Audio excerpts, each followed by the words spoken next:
Hello again, wrestling fans, and welcome to another edition of the Scumbags Wrestling Podcast. This is episode 139, and we are coming to you from London, Ontario, Canada. I want to thank you whether you're tuning in live via video on Twitch, YouTube, or on Facebook. We have a lot of stuff going on today. Got to run down our finals of the Fantasy Warfare Tournament that we've been doing the last 4 weeks on that show. And the final four are meeting up tonight in this final battle. We are also going to look at the Royal Rumble and some news and results that have happened this past week. But we can't do that until we bring in people like Stephen O'Neill from Toronto. How are you, Stephen? Good. We've had a little bit of snow and cold weather. Yesterday 2 days ago, we got some snow, but it's been fairly cold here the last few days, but today was sunny, just cold. But other than that, I mean, I'm great. Yeah, snow here in London as well, Tuesday and definitely today, depending on what part you were in London. Some got it worse than others. Gotta love lake effect snow. And we'll find out the weather report in Niagara Falls from Jonesy. How are you, Jonesy? Pretty good. It's chilly, but it's actually nice all in all, considering time of year it is. We got a whack load of snow the other day. That's about it. Yeah, Niagara's always nice with the snow. So, Yes. like I said at the start of the show, we're here for the finals of this lovely show that we've been doing.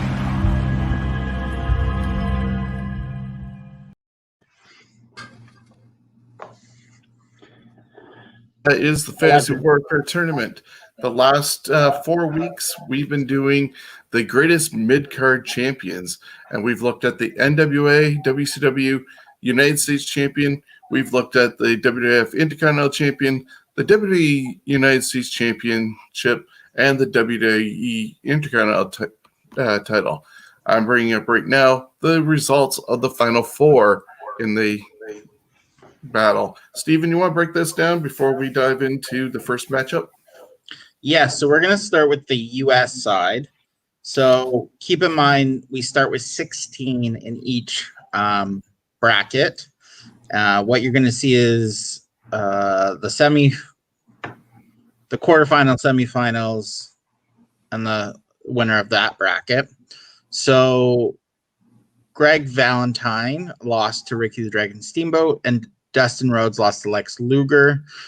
And Luger beat Ricky Steamboat in that bracket's finale, the WCW NWA. So he moves on to the finals, which is tonight. In the WWE United States Championship, you had The Miz beating John Cena 2-1 and Chris Benoit losing 3-0 to MVP. And MVP beat The Miz 3-0. So the U.S. bracket, United States title bracket, is Lex Luger versus MVP. And for the WWF Intercontinental title, so that went from the inception at Pat Patterson to Edge. I believe it was Edge. Don't ask me the date. Edge, yeah.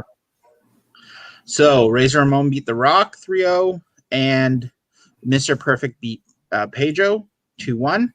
And Razor Ramon beat Mr. Perfect in that finale, moving Razor Ramon on to tonight. And this is the next part is the WWE Intercontinental title. That went from Edge to current day. Cody Rhodes beat Dolph Ziggler 3-0. Dean Ambrose beat The Miz 2-1, setting up the finals in that bracket of Cody beating Dean Ambrose 3-0, which was, I'm sure you all watched that yesterday.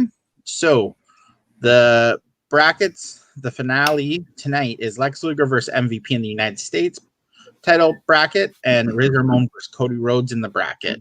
Winner of each will face each other, and we will pick the greatest mid-card champion, according to us. So we'll see how of course, according to us. And we'd like to use definitely Wikipedia as sort of our basis, because they have it all broken down when they won the titles, how many days they held them for, their different match combinations. So it's definitely a good source, even though sometimes they can be played around with. This is the most accurate thing we could really look into and have it all encapsulated in one. So that brings us to match number 1, and that's Lex Luger taking on MVP. Lex Luger had 5 United States Championship title reigns in total. The first one was July 11th, 87 at the Great American Bash from Nikita Koloff in a steel cage. He lost it to Dusty Rhodes at Starrcade of that year, but he held it for 138 days. His second one was February 20th, 89 at Chi-Town Rumble, won it from Barry Windham, held it for 76 days, and lost it to Michael P.S. Hayes on May 7th, 84. He won it May 22nd, or 80, that should be 89, my apologies. Then May 22nd, 89, held it for 523 days, but won it from Michael Hayes at a house show and lost it to Stan Hansen in October of 1990. Then, December 16th, 1990, 210 more days after beating Hansen in a bull rope match, and it was vacated when he won the world title. He wouldn't hold it again until August 10th of 98, when he won it from Bret Hart, but lost it 3 days later to Bret on an episode of Thunder. So Nitro to Thunder, and that was his 5 title reigns. He's taking on MVP, who held it May 20th, 07, winning it from Chris Benoit at Judgment Day, and held it for 343 days. In a 203 Falls match, lost to Matt Hardy at Backlash. His next one was May 17th, 09 at SmackDown, winning it from Shelton Benjamin, who's a current member of the Hurt Business with him, holding it for 76 days, lost it to Kofi Kingston on June 1st on Raw. So for myself, looking at these two, they both had huge and long title reigns, but I'm going to go with Lex Luger because he had the title reign that had bull ropes matches, a lot longer, more intense on the road stuff, 523 days just for one of his reigns, and that's my pick. Steven. I'm torn because Luger wasn't necessarily the greatest wrestler, where I would prefer to watch MVP, but that 521 days is tough. I'm going Lex Luger. Okay, so Lex is moving into the finals. Jonesy, was it going to be a clean sweep? And so far, I didn't need to be here. Yeah. Yeah, Luger. I mean, yeah, I agree. Luger is not as good as a wrestler or entertainer, perhaps, but Luger fits the US title image to me more than MVP does. So that's going to move on to Razor Ramon and Cody Rhodes. So Razor Ramon, his first title win is September 27, 1993 on Raw. He beat Rick Martel. They were a battle royal, then he won it. He holds it for 198 days, losing it to Diesel on a Superstars taping. He wins it back at SummerSlam for a second title reign, August 29th, 1994. He holds it for 146 days, losing it to Jeff Jarrett at the Royal Rumble. He third title reign, he wins it May 19th, 1995 at a house show in Calgary, Alberta. He loses it to Jeff Jarrett 2 days later in Trois Rivières, Quebec. And then his next one, he wins it, his last one, October 22nd, 1995, in your house for Great White North in Winnipeg. He beats Dean Douglas because Shawn Michaels forfeited it. He holds it for 91 days, losing it to Goldust at the Royal Rumble. And Cody Rhodes,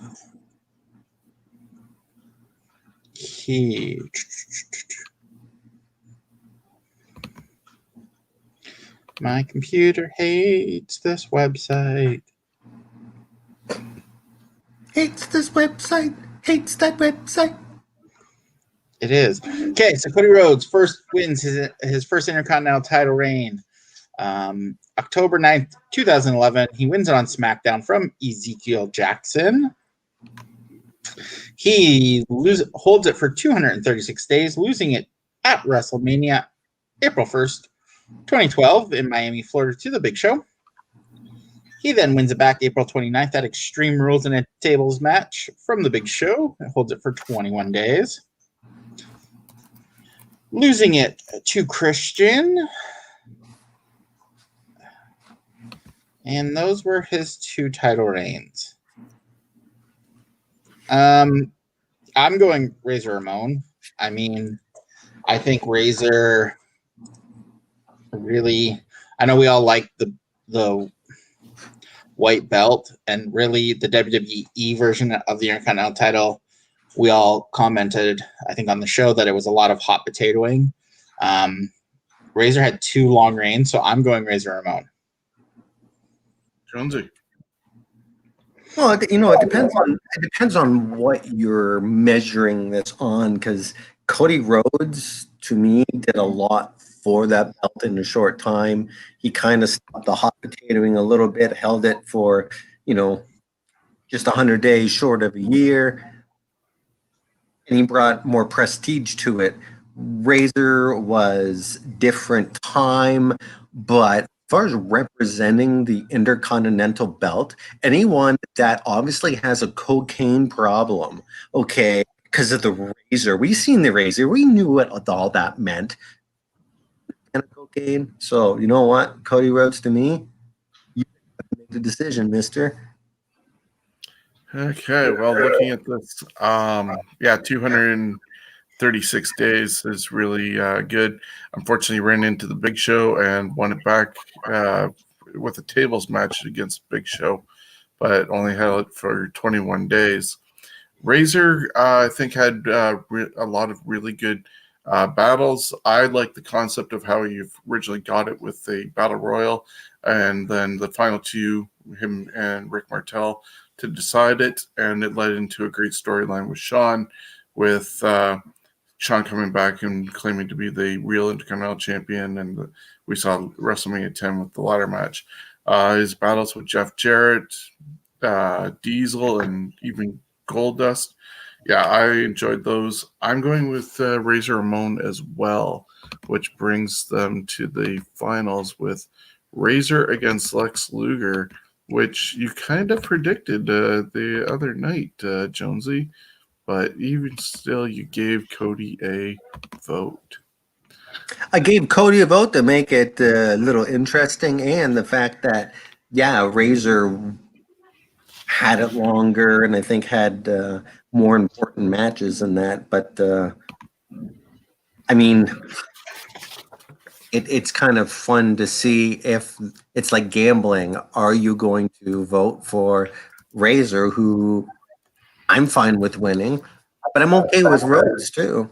Problem now is, see, Rhodes, if he would have made it in here, he'd have no chance against Luger. At least Razor has a chance against Luger. And you get to cast that first vote. Well, my first vote, of course, it's going to have to go to Lex Luger. Well, you know what? Okay, right now it's on Lex Luger, but I got to think about that, because now it's not who's the best U.S. champ or who's the best IC champ. It's who's the best middle champ. With that, I'm going to actually have to vote for Razor, because, again, Luger was believable as a world champion, where Razor Ramon, you can't see him really holding the world belt. So that's the type of guy that you do want to have your most second important belt. So I'm going to actually go with Razor on this, because he's a better wrestler, and his matches are more entertaining. I like Luger, but, it's Luger. Yeah, I get you on that one. I probably prefer Razor Ramon matches just because of the spectacle that they give and better matchup, but two different eras and different presentations between the NWA and WWF at the time. Unfortunately, Luger has that 3-day title reign in the Russo hot potato era, which kind of is not so good, but 523 days. A bull rope match with Stan Hansen, who couldn't even see you. And you're lucky to get out of there without your nose busted when he tries to deliver a lariat. I got to give it to Lex, as much as personally I'm not a fan of Lex Luger. So, Steven, you get to break the tie.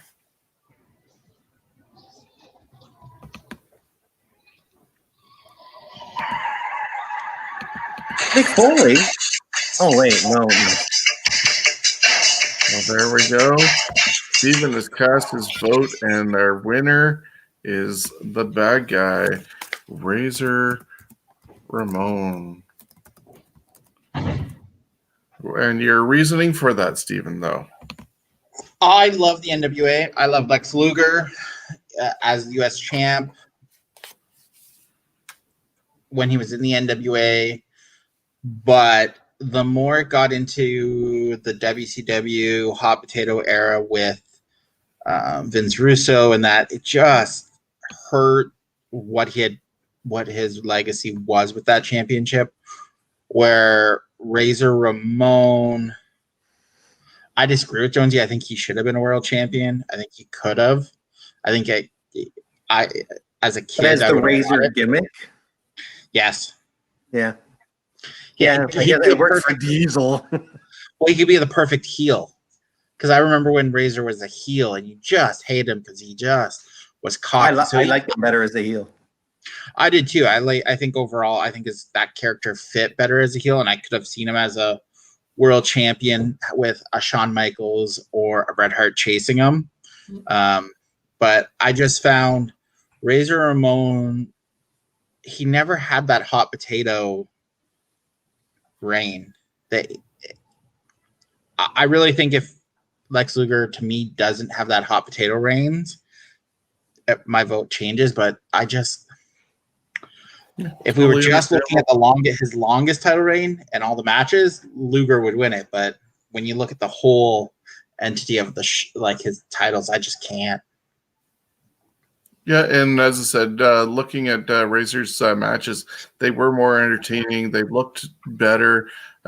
Just the presentation WWE gives that. And it is unfortunate that his personal demons were probably one of the biggest holdbacks from him being a world champion, because he was definitely connected in all the right ways with his friends, being Shawn Diesel and Triple H.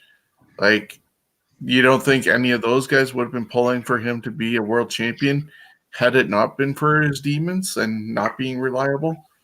So, yeah, I totally agree with you guys on that. I had to throw one to Luger because of his long title reign of 523 days, but I am good with this one. And you can join us every Wednesday at 6 o'clock for more and full episodes of Fantasy Warfare Tournament, where this week we're going to be looking at the greatest Royal Rumble winners, and you won't want to miss that.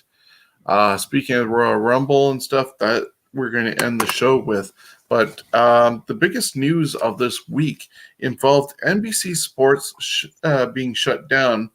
The network is, and that came out on Sunday, and people started speculating what's going to happen with NXT, because the hockey and NASCAR have to find a place, and they're just going to go to USA Network.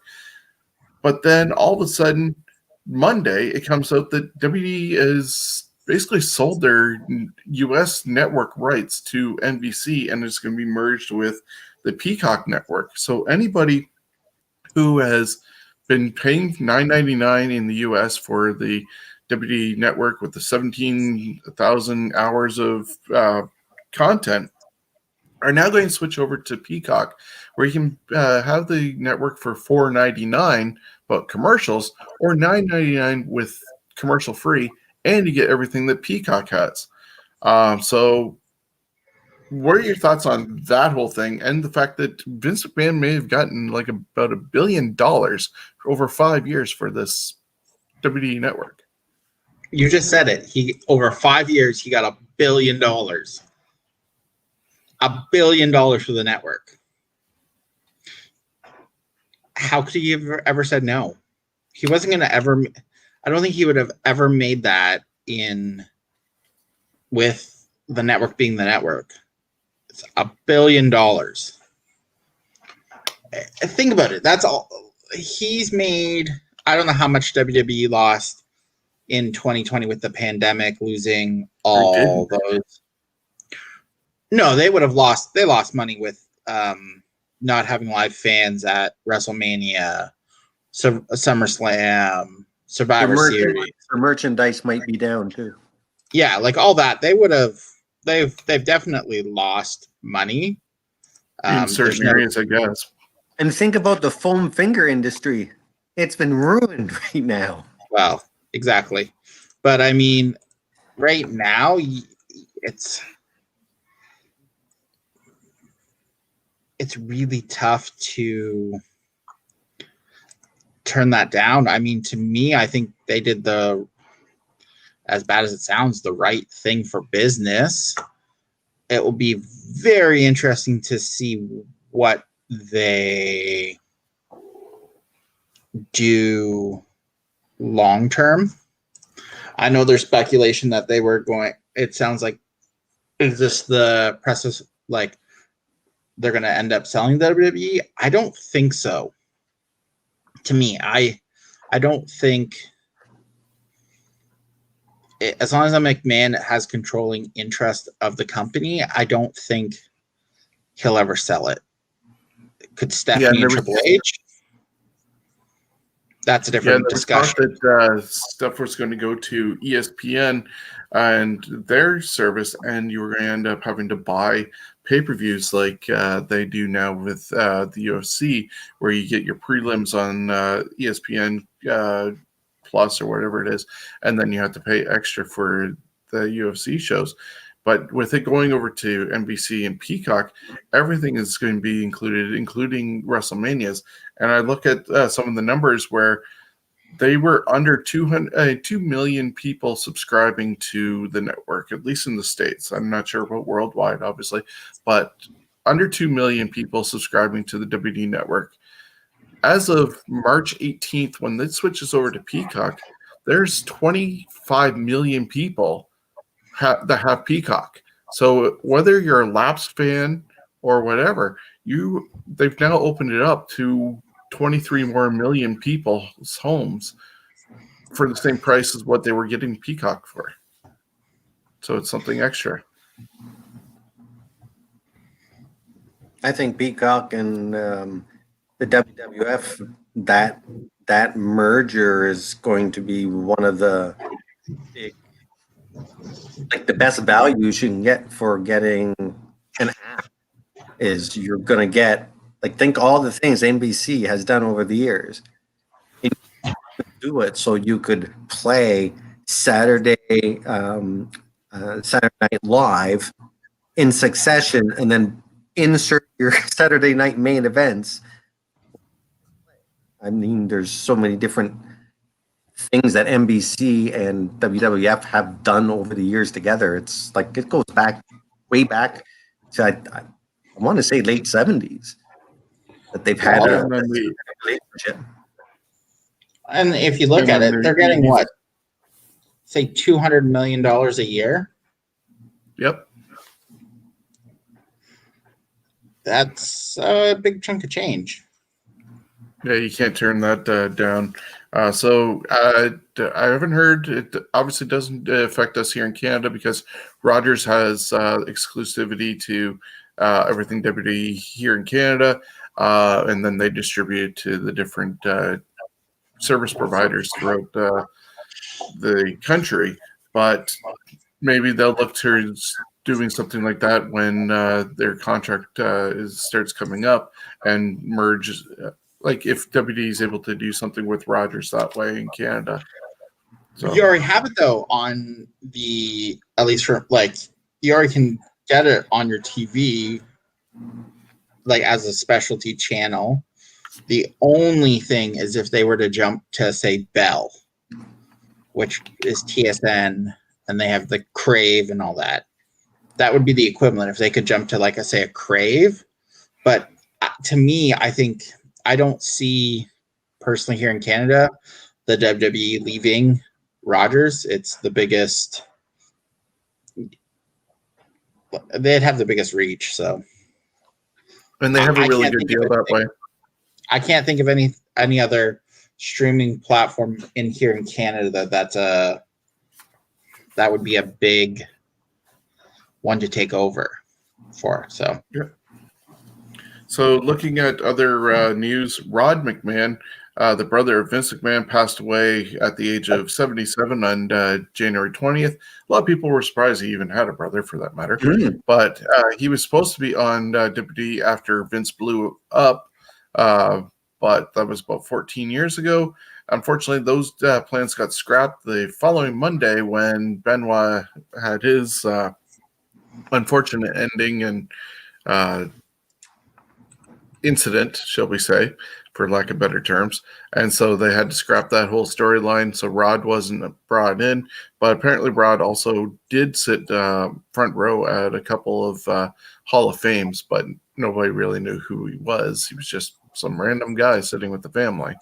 But yeah, so rest in peace, Rod McMahon, age 77. So a year or two older than his brother Vince.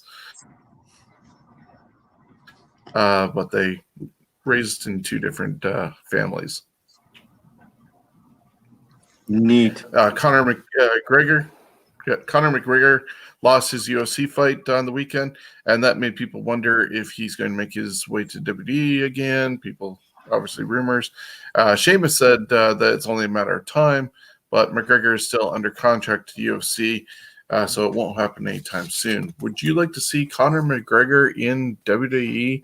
Even if it's like NXT or 205 because of his size? Not for either of those. Depends. If he can do, I mean, I thought Ronda Rousey wasn't a horrible wrestler. I thought she was actually, for starting so late, she was good. So if he's like that, great. If he's going to be a Pac-Man Jones, no thank you. Well, I don't know about if he's going to be a video game character, but Conor McGregor, bless him, I hope he does come. I'm actually out of here because I don't watch a lot of the news stuff, and I got the WWE Network now. So I'm going to go watch some stuff and chill out. I got some more research to do on the Royal Rumbles. Sounds good. Be sure to watch the Royal Rumble happening this Sunday on the WWE Network. I sure will be. Then you can actually talk about it. But I don't care who wins. Okay, well, have a good one. I looked at the poster and went, who the hell are all these people? Yeah, we all do. Don't worry. See you later. Thank you. Night, Jonesy. See ya. Yep. So carrying on with some news, Riddle is wanting to have his US title match that he earned this past Monday with Lashley in a pit fight. Both stars were former MMA grapplers. So do you want to see it that in the fight pit? To me, that's an NXT match.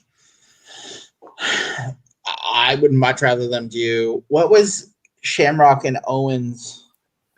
The Lion's Den? Yeah, something like that. Yeah, that'd be cool. But yeah, especially with them both having their MMA. And they unfortunately got rid of Raw Underground, so they can't go over to there and do that. We both know they could make that happen if they wanted. Resurrected at any time. Maybe Riddle just needs to call up Shane McMahon and say, I want to have the title shot here. Santino was on the bump yesterday, and he announced that his wife is giving birth to their second child together. So congratulations to the family. His daughter, Bianca, is also training at Battle Arts. She's 25 years old, so that's a huge gap between siblings because their other son is just 2 years old. So what? I guess you're never too old to have kids. Yokozuna will be featured in a WWE documentary debuting this week. And WWE Backstage is happening this Saturday on FS1. Renee Young is returning because she still works for Fox.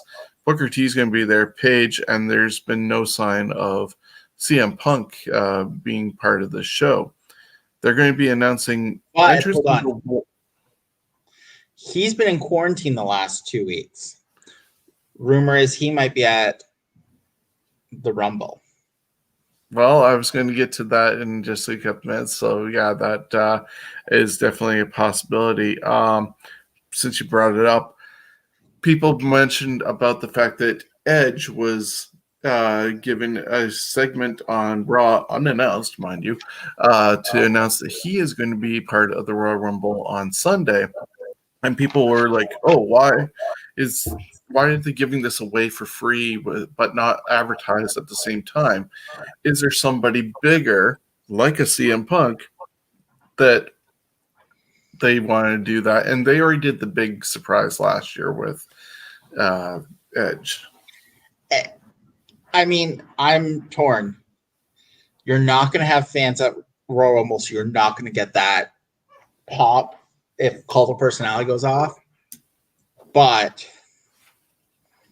we all know every fan sitting at home will pop for that. I'm torn. I think it's 50-50 if he's there, but I've also saw that Cena signed on for WrestleMania. Who else? Hall, Nash, Hogan, Austin. Yeah, I don't know. I guess if you're having fans, it's tough to do a cinematic match on the show, because the only way I think Austin has a match is if it's a cinematic. But they could still be doing like talk show or greeting things, because I heard that those guys are going to be there basically to put a stamp of approval on the current guys. And it makes sense in a way, because what we just mentioned, 26 million homes or 25 million homes, being able to have the Peacock Network can tune into WrestleMania for all these nostalgia acts and find out, as Jonesy just mentioned, who are these people that are there right now. So you're introducing 23 million fans to the current crop by using guys like Hall, Nash, and all that. And if you have a CM Punk coming to a live crowd, that's almost the bridge between all of them. I think CM Punk would be amazing. I think that would be unreal if WWE was able to pull it off. They now do have an extra $200 million laying around every year. What I was about to say to you. He said he'd return if they pulled up a truckload of money. Well, they now have three truckloads of money, because Raw, and SmackDown, and now the network have gotten them $3 billion. Well, the thing is I think if he was to come back, think about some of the people he could wrestle. Matt Riddle, AJ Styles, Lashley. I think even a match against Roman Reigns, because Reigns is now, oh my God, Drew McIntyre. AJ. AJ Styles, Dolph Ziggler, Robert Roode. Like, the list it's endless. Him versus Cesaro would be mind-blowing. Yeah. So hopefully that's coming. But what they are definitely going to be announcing is that number 1 and 2 for the women's match will be announced, which is unprecedented, and number 30 for the men's. So yeah, who knows how that's going to end up going along. And going from CM Punk to Ryback Junk, Ryback is still having an endless arrayment of stupidity, where he's in a Twitter battle with Mark Henry, claiming he's going to AEW, AEW saying he's not going to be there, hating on titles. The guy just needs to go away. Yeah, I don't see AEW ever signing him. No. Mark Henry is even warning them, do not sign this guy. Rumors are coming from WrestleVotes that say that there is a planned something, because they didn't get into details, that's going to be part of the men's Royal Rumble match, and it's very scary. So this could be stuff with the Fiend. It could be the winner coming out of it. I think it's going to somehow the Fiend and Orton are going to get like almost a pause button pressed for the Rumble, where their crap's going to happen. They disappear, and then the match continues. See, in the way I read it, it was who was going to win it was scary. Yeah, that too. Like they weren't specific. No. Did you see the two news? Well, I'll let you finish and then see if you saw the two new news pieces. Yeah, probably not, because I only have a couple more things. One more thing before we do the results. And actually, we already talked about it, because it's about all the legends going to be there. So it's going to be a mixture of legends and current talent at WrestleMania. So what are the two things that you saw? Well, three. Tuesday, Trey Miguel was on Impact. There's no word yet if he is signed to. It was a one-off, or if it was he signed to a new deal. I'm guessing it's a one-off based on how it went. Kurt Angle has a new podcast coming on ad-free shows with his co-host Conrad Thompson. I didn't hear about that one. I heard about the Chris Hero one, but not the Angle one. So I didn't hear about Chris Hero. The Angle one came out today, but it's going to be called the Kurt Angle Show. It's going to be on every Sunday, but it looks like it's only going to be on ad-free shows right now.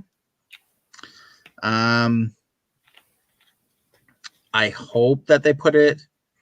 Show be printed. Yeah, no, the show's going to be on it's going to be on Sundays at 6 a.m. on ad-free shows. So maybe, I don't know if that's going to be a Monday. I can't see it being a Monday, maybe a Tuesday, because I don't think Conrad has a show on Tuesdays. Isn't that Arn? Monday's Bischoff. No, Monday's Bischoff. Wednesday's Arn. Is it Tuesday? When's Tony Schiavone? Wednesday. And so he dropped multiple shows on Wednesday. So it's maybe Arn's on Tuesday. Regardless, maybe it's going to be Thursday. Conrad has a show a lot. I'm surprised it was Conrad Thompson. I thought for sure, I had read rumors that he was in talks to do with Brian Lass, who does the Jim Cornette and does a whole bunch of podcasts. But I'm happy. Also, WWE confirmed Miko Satoruma. She's a fairly well-known Japanese woman wrestler. She is headed to NXT UK to start with. She's already in London. She's been quarantining, so she should be debuting anytime. It looks like she's going to be a trainer / in-ring performer, but I wouldn't be surprised if she will be on her way to the USA fairly quick. Well, that should be something worth watching and look forward to for NXT UK. Yeah, so those are the news that we have. Looking back quickly at results from this past week, SmackDown saw Cesaro beat Dolph Ziggler in an open challenge. Asuka and Charlotte beat the Riot Squad. Bianca Belair outdid Bayley in a Ultimate Athletes obstacle course where clearly Bayley cheated and had the easy route, but then doubled up the effort that Bianca had to do with taller hurdles. She even had to carry Otis on her back the length of the ring, so 20 feet, as opposed to Bayley carrying virtually nothing. So that was interesting there, showing off Bianca's strength. Baron Corbin beat Dominic Mysterio. Sasha beat Reginald, who was just basically doing Cirque du Soleil stuff. Big E beat Apollo Crews. And the final part saw it was supposed to be Adam Pearce against Paul Heyman. Paul came up lame, said card subject change, which allowed Roman Reigns to come out and beat the hell out of Pearce. But Kevin Owens made the save and even put Roman through the table to end the show. So that was SmackDown. Thoughts on it? Didn't watch it. I very rarely watch Raw or SmackDown. It's I will read about it, and if there's a segment, I'll watch it. But there's been nothing on any of the main shows that has been worth watching. Understandable. You got 5 hours, and it can be like, oh my god! Like even this past Monday, running down that one, Drew McIntyre started out. He said he's back, healthy. Miz and Morrison came out and made fun of him. Goldberg said, Royal Rumble, you're next. They beat up Miz and Morrison with 2 shots, and that was done. Charlotte Flair and Shayna Baszler went to a no contest, obviously went to a brawl involving Nia and Lacey and Mandy and Dana, so it became a 6-woman tag team match. All of a sudden, Shayna gets counted out, and they're all like confused, but she didn't get in the ring in time, and the ref did what he's supposed to do. And they went to commercial, and Adam Pearce started up the match again. Nia got the victory after a really scary-looking chokeslam on Dana Brooke, who thankfully was fine, but oh my god, crazy. Then Xavier Woods beat Slapjack. They're still targeting Kofi Kingston after what happened 2 years ago when Kingston took Ali's spot in the Elimination Chamber and eventually got the title. Kofi Mania was born. Sheamus beat Morrison, and then all of a sudden it became a 2-on-1 match with Miz and Morrison beating Sheamus. So it looked like they were really down in personnel to fill a 3-hour show. AJ Styles beat R-Truth. Matt Riddle ended up beating Shelton Benjamin, MVP, and Alexander in a gauntlet match to earn a match against Lashley, and they're still teasing a breakup of the Hurt Business. Meanwhile, they're the best faction that's going on in wrestling, let alone WWE. So why bother with that? And then the main event saw Asuka and Alexa about to no contest with more smoke and mirrors and pre-tapings and Alexa changing clothes and facials. And Randy Orton came up from behind without his burn mask on and RKO'd Alexa, and that was it. We also saw, as said, Edge make his announcement that he's going to return Sunday for the Rumble. Yeah. Thoughts on that one? I mean, I like the Fiend, Alexa Bliss, Randy Orton. Actually really entertaining. The Hurt Business, I love that group. I'm just trying to figure out where it's going to go. Because unless there's someone, they're going to get rid of Alexander or Benjamin and put, like, someone's going to turn. I don't know. I don't know where else they would go with that. That I don't understand. I really like MVP on the mic. I think he's perfect for that group. But again, I didn't watch it. I watched the clips that I wanted to watch later because it's 3 hours and it's painful. Exactly. Tuesday at 9:30 in the morning, WWE Network had a special that was being shown live, or not live, but shown in the evening in India as part of a special holiday they were having in India, and it was the Superstar Spectacular. And it's almost like a kickoff to a potential NXT India because of Triple H's global localization of NXTs, but they mixed it with the current brands, and they had Finn Balor beat Guru Raja, Rey Mysterio, and Ricochet teamed with Giant Zanjeer and Dashir Shanky to beat Ziggler, Corbin, Cesaro, and Nakamura in an 8-man tag. AJ Styles beat Jeet Rama. New Day and Street Profits welcomed people and were basically celebrating, and they introduced the Spinning Canvas, who is a music and dance group doing traditional Indian dance. Was visually spectacular in that regards.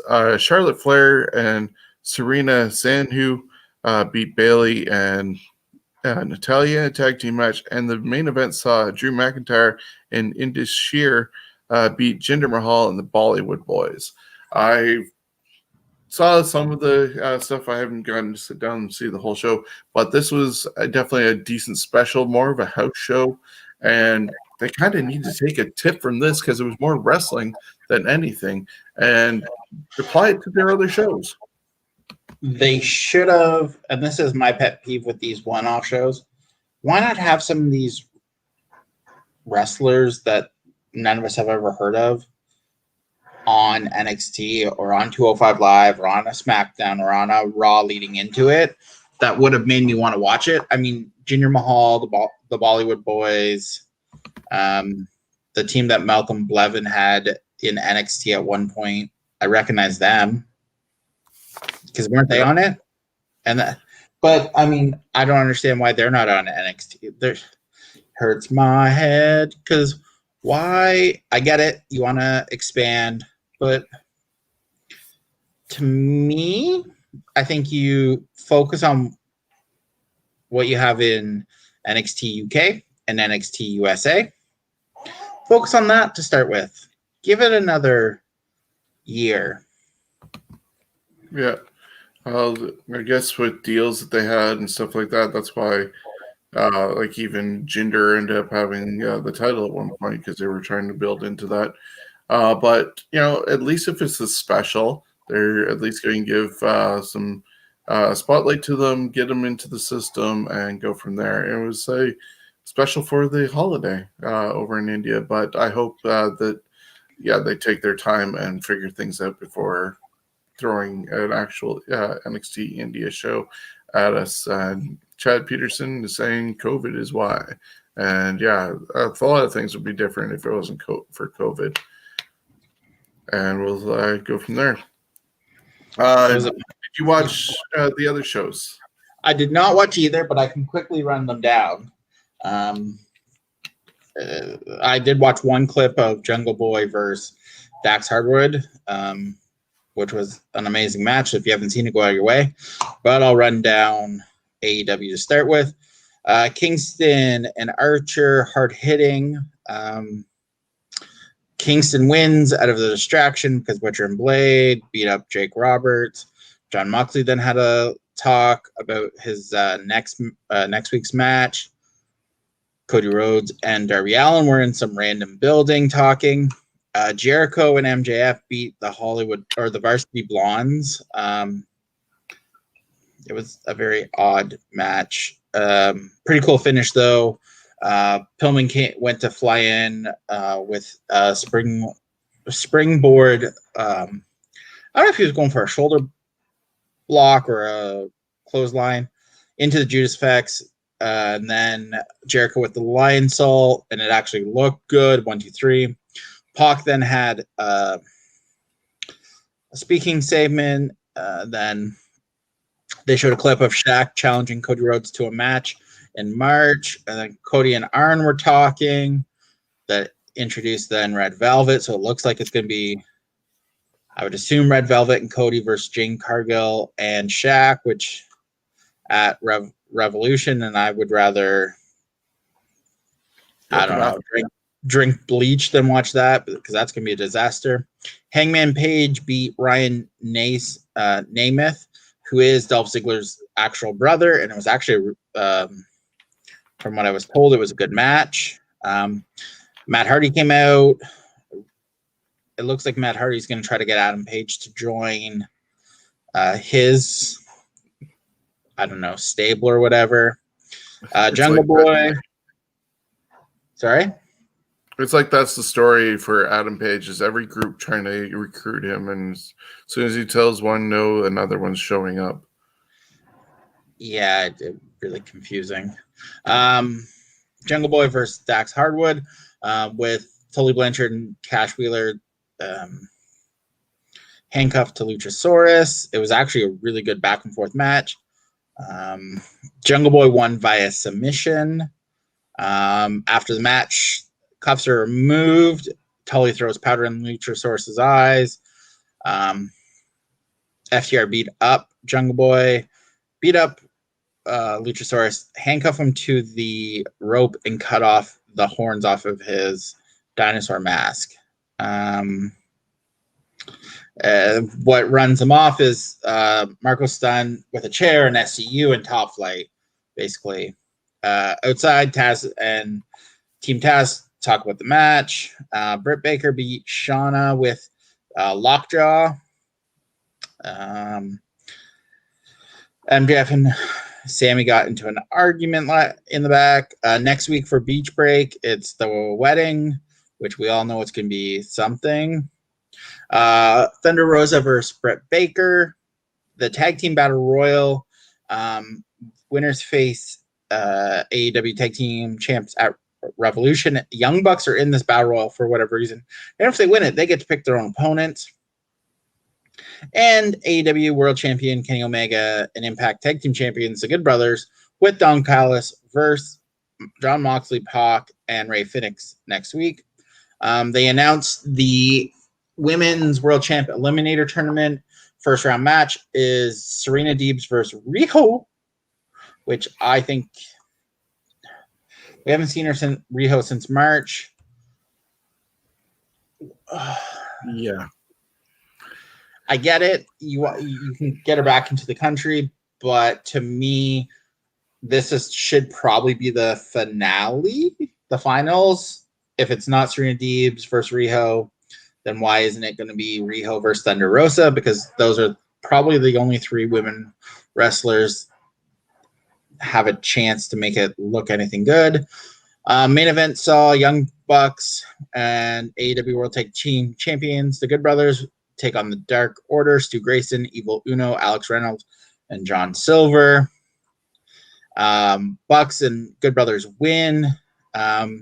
Grayson took the pin, got hit with the Meltzer driver, and Evil Uno got hit with the Magic Killer. Basically, after that, they got on the mic saying they're going to win the Battle Royal next week and pick their tag team, and they looked at the Good Brothers. Moxley ran out to clear the ring. Phoenix hit a massive dive on Anderson. Omega runs out with a pointed boot and ran into the Paradigm Shift. I could care less. Son of a bitch. I hit the wrong button. 1 second. Yeah. So NXT starts with God damn it. It did not come up. Do you have the NXT technology? I did see that there's a new NXT Women's Champion. Not yet, I don't think. God damn it. I hate computers. 2 seconds, please.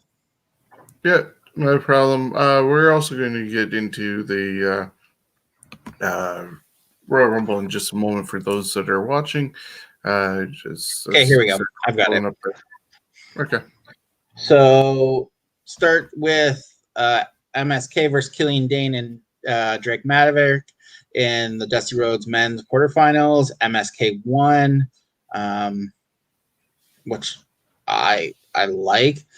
They're facing the winners of Lucha House Party versus Liga de Fantasma in the semis.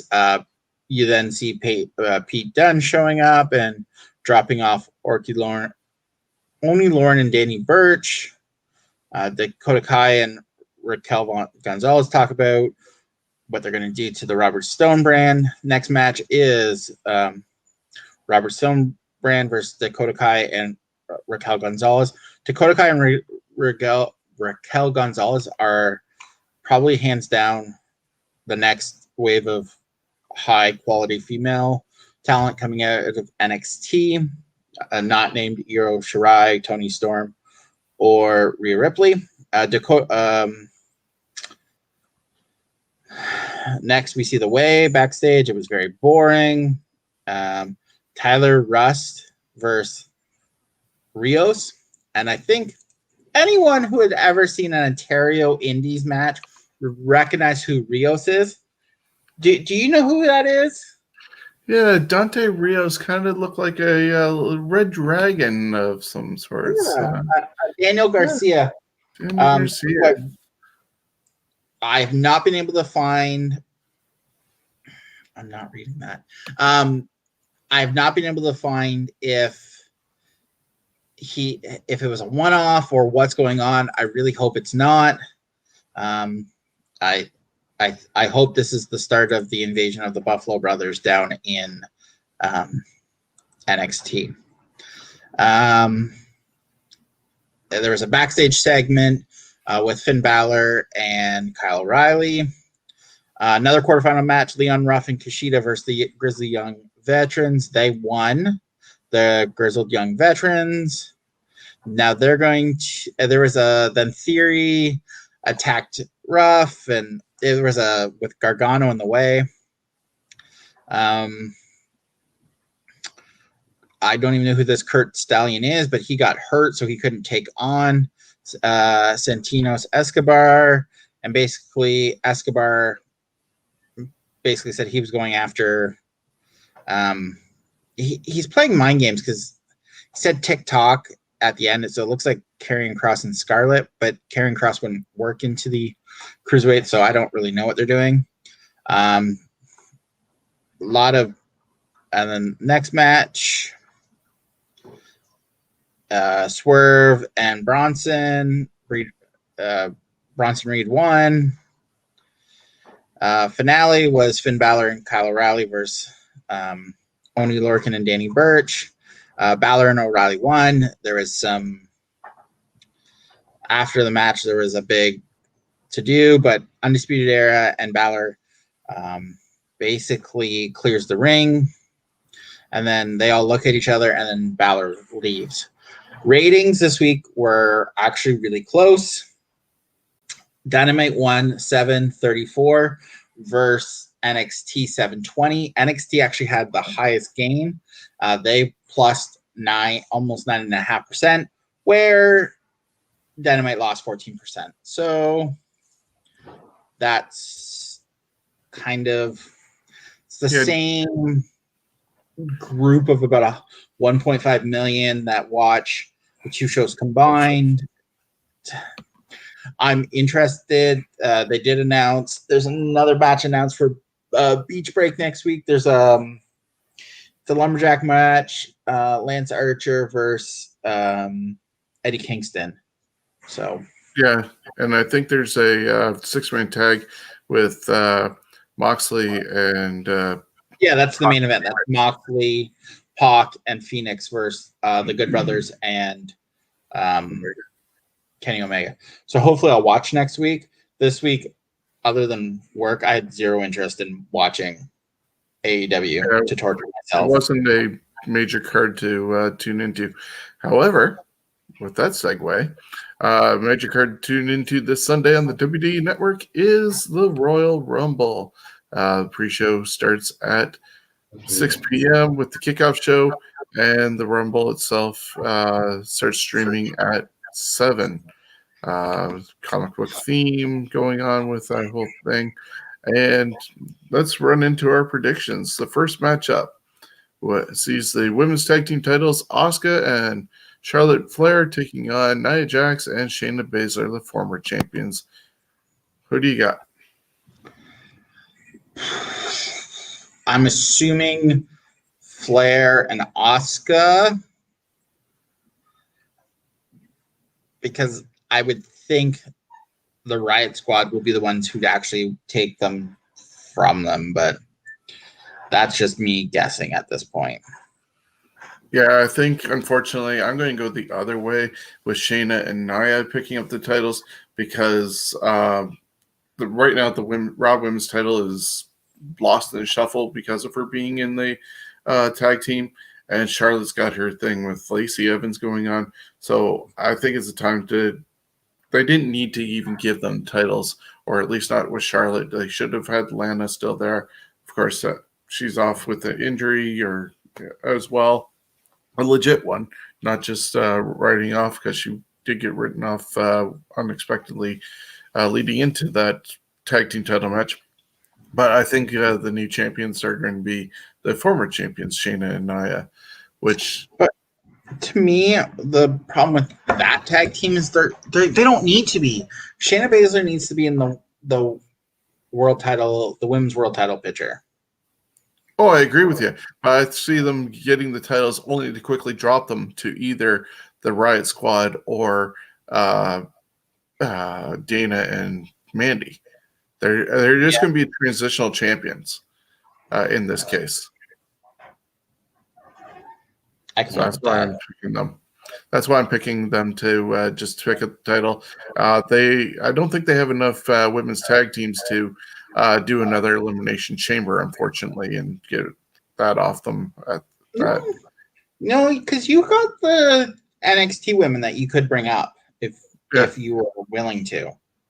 So there's a possibility of doing that for the next pay-per-view if you're doing Elimination Chamber somehow. The next matchup, Goldberg against Drew McIntyre. The only title Goldberg has not been able to get in his resume is that WWE Championship, and he's taking on Drew. So what are your thoughts? I got Drew winning this. I mean, I think I talked about it last week. The only way Goldberg wins this title is Goldberg wins it at Royal Rumble, loses it at Elimination Chamber to Brock Lesnar. Lesnar then loses it to Drew McIntyre again, but this time in front of people at WrestleMania. But I still think it's going to be Drew McIntyre holding on to it. You can do so much more with Drew McIntyre than you can with Goldberg. I can see Drew winning it. I do not see Edge winning the Royal Rumble, which we'll talk about in just a moment. But he did say in his promo that he wants the title he did not lose. The title he did not lose is actually Drew's belt. So if Drew retains, then we end up seeing somehow Edge, whether it's an Elimination Chamber or some sort of number one contenders match, leading up to WrestleMania, because there's still Fastlane and Elimination Chamber. Edge gets his opportunity to go against Drew at WrestleMania. And he's at least away from Randy Orton. Yeah. And the Universal title in a last man standing match, Kevin Owens taking on the head of the table, Roman Reigns. I got Roman Reigns. I think what Uso's missing right now? Jimmy? Yeah, Jimmy. Comes, puts the Samoan dynasty back, makes it whole. I don't see the point of them taking the title off of Roman Reigns right now, so I'm going Roman Reigns. Yeah, for me, I think I said it a few weeks ago that the earliest that I see Roman dropping the title would be SummerSlam. And you mentioned Jimmy, and I think I also said maybe in a private chat with you, imagine if Jimmy Uso came ringside with Kevin and thinking that Kevin has the balance there to eliminate Jay with Jimmy there, and all of a sudden Jimmy turns on him and it's the whole family taking out Owens. Last man standing, they keep him down. The head of the table, the family is all together, and Heyman standing in the background smiling like a Cheshire cat. Yeah. And the only other two matches that have been announced are the Royal Rumble matches. Of course, there's the men's and women's. We talked about it a little bit with that. The men's Royal Rumble only has Lashley, Styles, Orton, Miz, Hardy, Jeff Hardy, that is, Morrison, Sheamus, Ali, Edge, Otis, Jey Uso, Cesaro, Sami Zayn, Ziggler, Nakamura, and Big E announced officially for it. That's 17 out of 30 that are in. I'll probably get a couple more tomorrow, but there's that one. And the women's has only Nia, Charlotte, Mandy, Dana, Peyton, Alexa, Sheena, Bianca, Bailey, Liv, Ruby, and Tamina in it. So I gave you a couple of things to think about leading into this. Hopefully we're able to figure that out. The men's Royal Rumble. We're each going to be able to pick a Raw winner and a SmackDown winner just in case for either way they want to go. Who's your men's Raw winner? I'm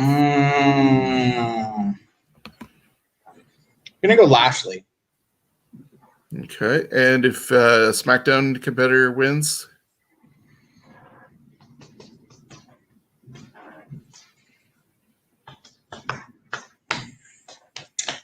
Daniel Bryan. okay, I agree with you on the Daniel Bryan. My Raw pick is Keith Lee. Oh yeah, that would be a good one. Who would be your final four for the men's Royal Rumble? I've got John Cena, Okay. Daniel Bryan, Adam Cole, and Lashley. Okay, so you're thinking there's going to be a mix of all three brands potentially? I see, with COVID, it's so tough to tell, but to me, especially with the women's battle royal, you need the NXT, some of the NXT women. So, to me, a guy like Adam Cole could go in on like early in the match and last the whole thing. So, because I can see a Damian Priest coming up as well. He's been rumored to come up. My final four include Keith Lee and Dana Bryan, which are my winners the other way. My other two include AJ Styles and Shinsuke Nakamura. yeah, see, all four guys could go. I went with a John Cena because I think whoever you're setting up, you could have an Adam Cole toss John Cena. That sets up a WrestleMania match, and it makes Adam Cole a player. You could also do that with Keith Lee too. I mean, either of them would that's stardom. Okay, so who do you think will have the most eliminations? I think Keith Lee. I was picking Cesaro because they seem to be giving him a push on SmackDown lately. He's beat Dana Bryan a couple times, and yeah, I'm just going with Cesaro. Now, if you think there's two people for surprise entrances, who do you think? It could be somebody returning from a long time ago, as we mentioned, CM Punk. It could be somebody recently returning as well that hasn't been on for a bit. I'm going to go with, I've got a few, so it's going to be more than two. Okay. I'm going to call Tyson Kidd. Ooh. I'm going to call Davey Boy Smith Jr. Yeah. As a free agent. I think that would be the start of the Hart family reunion. I'm going to go with the big one's going to be CM Punk. Yep. And the middle of the road kind of guy coming back from injury. I'm gonna go. I originally was gonna go. What air?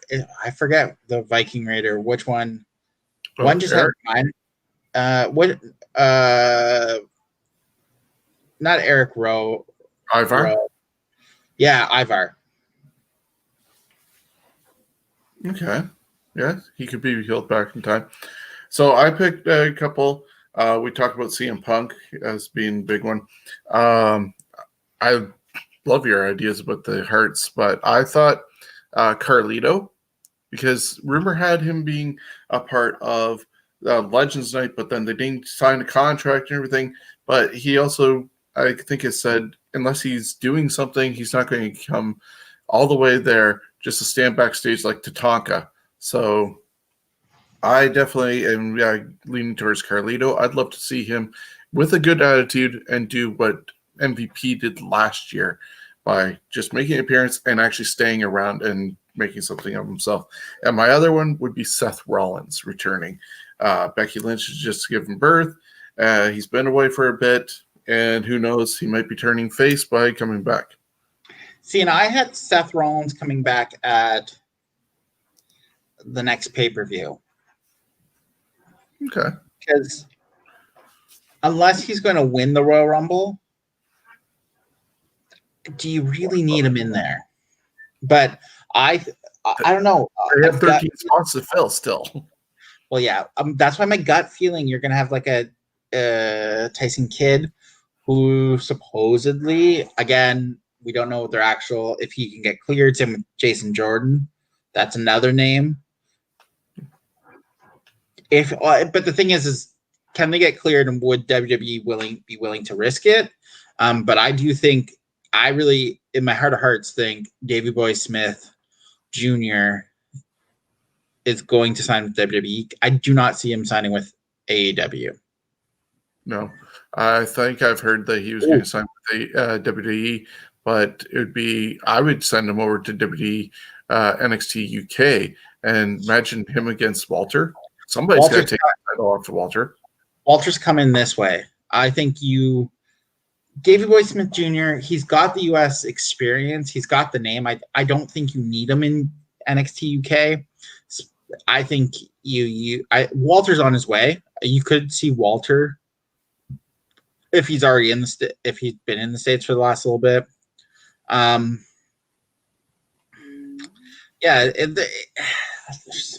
There's a lot of names out there that could be. I mean, I really hope they don't do anything dumb with like a Booker T, like an announcer, unless it's going to be Samoa Joe. If Joe is going to come back to the ring, but we'll see. We haven't seen Aleister Black for a bit. They were going to repackage him, and of course there was all the issues with his wife, but who knows? So let's switch over to the women's side of things. Your Raw Women's winner, Rhea Ripley. I've picked her as well, thinking she's going to come up and she'll be on Raw and eventually clash with Charlotte. So that would be the Raw representative. That's who I picked. And SmackDown?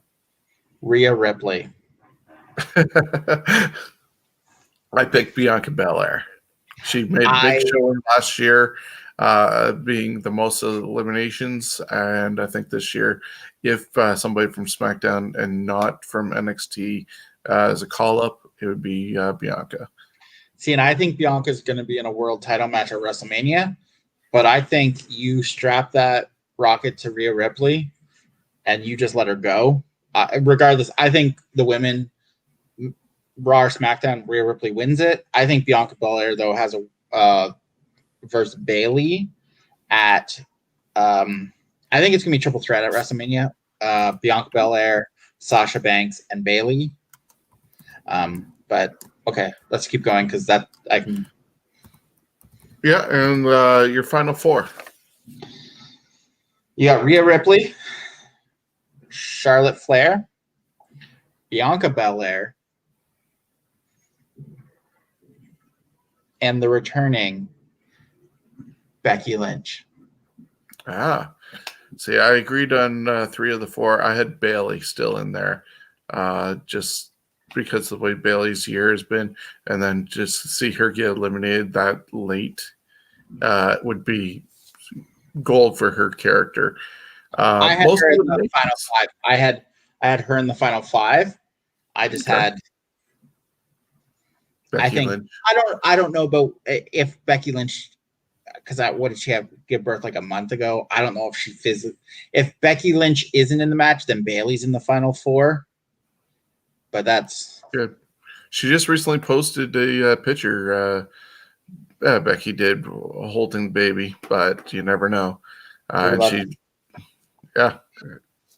these guys keep in shape so quickly, and if it's just a one-off, why not? Most eliminations. Bianca Belair. I put Lacey Evans because Bianca did it last year. But back-to-back years of most eliminations could be a possibility. Because that leads into her getting the world title shot. Okay. Surprise entrance / returns. Well, of course, the big one to me would be Becky Lynch. Yep. Ronda Rousey.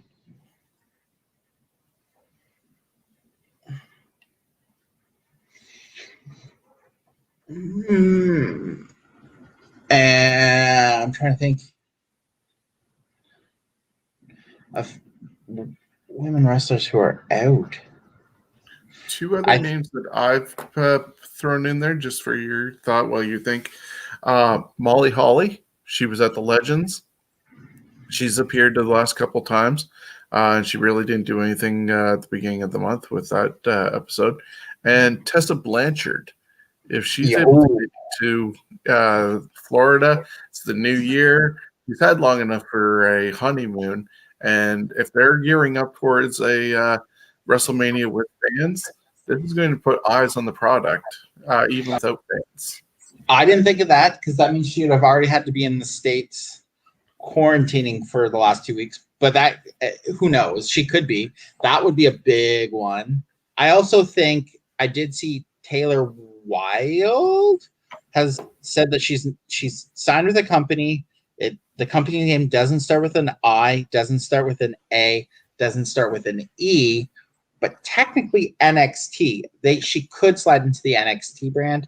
The other one I'm thinking for the men, who I thought about more recent, like just now, Ethan Page. Oh, yeah, because he has gone from Impact. You never know. That is a good pick. And they need to get bodies in there to fill up. So, yeah, those are some of our picks. I wrote them down, and we'll see what happens this Sunday on the pay-per-view. Chad Peterson is also saying that possibly Beth Phoenix. She did return to NXT recently to introduce the Women's Dusty Classic teams. As possible, husband and wife, they could be there at the same time. So, yeah, Beth Phoenix could be one of those people. Good idea, Chad. So that is, as I said, our Royal Rumble look.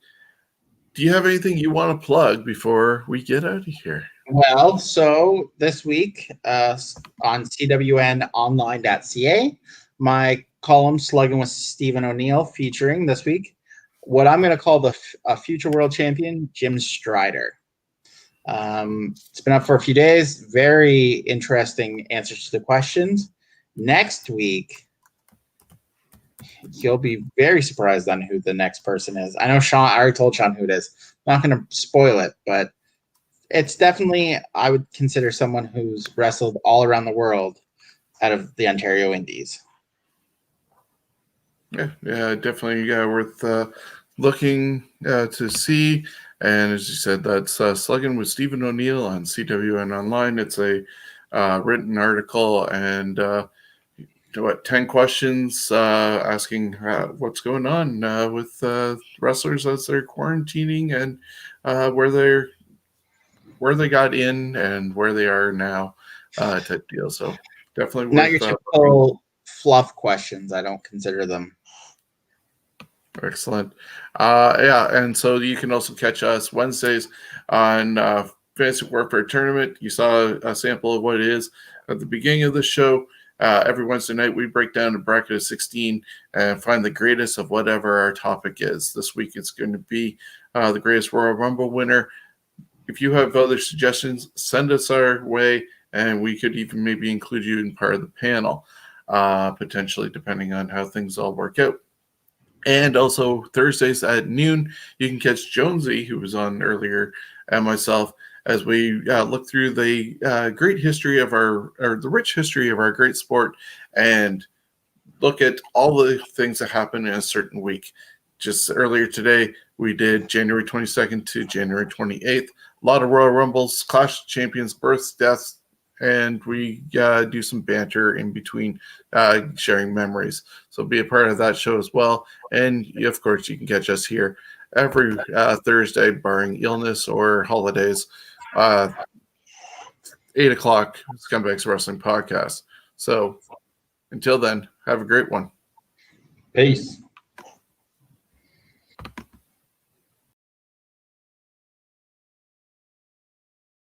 You